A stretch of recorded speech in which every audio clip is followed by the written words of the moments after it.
Even the most thorough change happens one choice at a time. Charles Eisenstein. Why does the sun shine? A random result of coalescing gases igniting nuclear fusion? Or is it in order to give its light and warmth to life? Why does the rain fall? Is it the senseless product of blind chemical processes of evaporation and condensation? Or is it to water life? Why do you seek to pour forth your song? Is it to show off your genetic fitness to attract a mate, or is it to contribute to a more beautiful world? We may fear those first answers, but it is the second that carries the ring of truth. Every culture, as far as I know, has something that I call a story of the world. That story is a weave of myths, meanings, narratives, words, symbols, rituals, and agreements that together define the world. That story tells us who we are, how to be a man or a woman, what is important and valuable, what is real, what is sacred, what humanity's role and purpose is on Earth. The world's dominant culture, the one called modern, has a story of the world too. I call it the story of separation. I won't go too deep into it now, because I bet you already know intuitively what I'm talking about. It is the story that holds us as separate individuals and holds humanity separate from nature. The story of separation. In the story of separation, giving does not come naturally. In fact, that story says our default nature is selfishness, down to the genetic level. If I'm separate from you, then more for me is less for you. In the story of separation, trust does not come naturally either. The world is our adversary, of other competing separate individuals, human and otherwise, whom we must overcome to have a good life. Weeds, germs, the Russians, whatever. Beyond that, the forces of nature are adversaries too, because they are utterly random, and the whole universe tends toward entropy.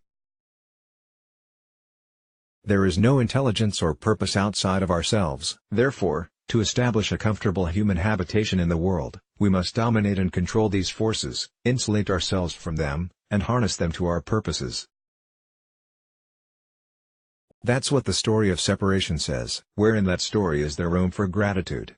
Where is there room for gift?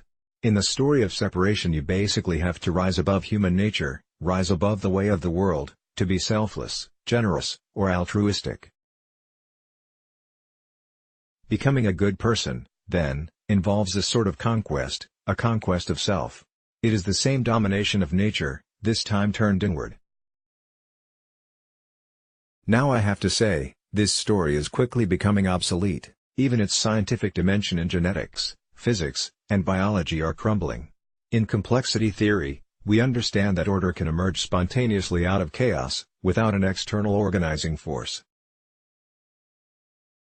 In ecology, we understand that the well-being of one is inseparable from the well-being of all. So let me talk about gift, generosity, and gratitude from the perspective of another story, a new and ancient story I like to call inner being. The story of inner being. In the story of inner being, life is a gift, the world and everything in it is a gift. We did not earn our lives. We did not earn the sun, it is not thanks to our hard efforts that it shines. We did not earn the ability of plants to grow. We did not earn water. We did not earn our conception nor our breath. Our hearts beat and our livers metabolize all on their own. Life is a gift. What about all those things that did come to you through hard effort? You worked hard for your money perhaps, for your status, for your healthy body. Okay, but from where comes your capacity to work hard? From where comes your creativity, your strength, and your intelligence? Did you earn these too? When we apprehend these basic truths, gratitude comes naturally. Gratitude is the knowledge of having received and the consequent desire to give in turn. It is primal. All beings including human beings have an unquenchable desire to pour forth their gifts. That is why if you are in a situation where your gifts are not valued, not received, or not useful, you will want to leave that situation, that job or relationship. No matter how much you are being paid, no matter how scared you are to leave the relationship, you're going to want to bust out and develop and express your capacity to give to the world in service of something you care about. All beings are thus. That is why we should be living in a world of incredible abundance. The fact that modern society has constructed conditions of such pervasive scarcity is an impressive achievement. So much talent, such a rich world. How is it that so many live in insecurity, anxiety, and deprivation? Not even the wealthy are exempt from the fear of it. The abundance of nature. Nature is fundamentally abundant, even profligate. I am writing this at my brother's farm. The birds sing all day, pouring forth their song as a gift to the world. Yeah, I know about attracting a mate and marking territory, but come on, do they have to sing that much to do that? It is as if they are bursting with the desire to give their song, just like you are. You were born for it, whatever your song is, you were born for it. Do the wild black raspberries have to taste the good to attract animals to eat them and poop out their seeds? And don't you have that urge too, to do it better than necessary for the grade, for the boss, for the market? Don't you have to yearn to make art of your work? Don't you have the urge within you to create something beautiful, to expand your capacities to their potential and express them in service to something magnificent? You are not alone. Imagine what the world would be if each person were liberated in this desire. Imagine what the world could be if we could sweep away the conditions that conspire to stunt and suppress our gifts. These conditions are political, they are economic, they are ideological, they are relational, they are psychological, and they are spiritual. For civilization to transition into an age of the gift requires transformation on every level. I've written extensively about the transition on an economic level, but what about the personal, relational, and spiritual? We need to deprogram from the habits of separation and scarcity to reclaim the primal state of gift. I don't think that this happens through personal efforts, motivated by the desire to be a better person. It is rather something that happens to us. It happens, in other words, as a gift. The transmission vector of that gift is community. Generosity, you may have noticed, is infectious. When you witness generosity, you receive the message, it is safe to give. It is okay, I'll be okay.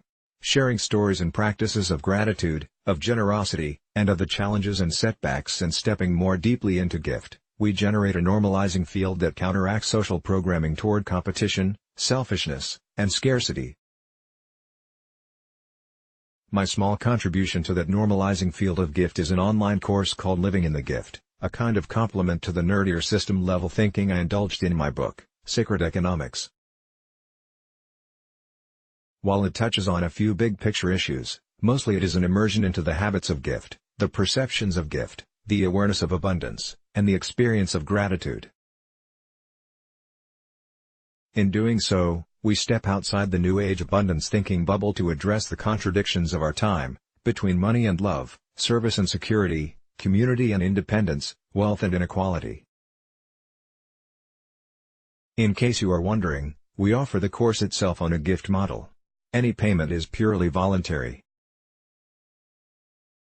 Nothing is withheld behind a paywall, and there is no upselling to paid programs. One of the habits of separation, nearly universal in this culture, is to always be on guard against someone seeking to make money from you, to take, to extract. Economics even teaches us that basically, everyone is trying to get the best deal and maximize their rational self-interest. That's the water in which we swim. So, as much as I dare, I like to mess with that expectation of extraction. This small article draws from some of the introductory course material. I hope most of what I've written here seems obvious. My purpose here is to pluck an ancient chord of recognition. It is to invoke a memory, to activate a piece of knowledge long suppressed in the dominant culture but still alive somewhere in all of us. It is simply that life is a gift, that the world is a gift, that the cosmos operates on the principles of gift.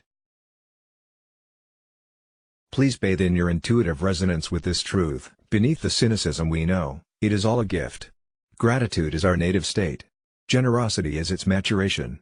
Thank you for keeping the thread of this knowledge alive. Let's block ads. Why?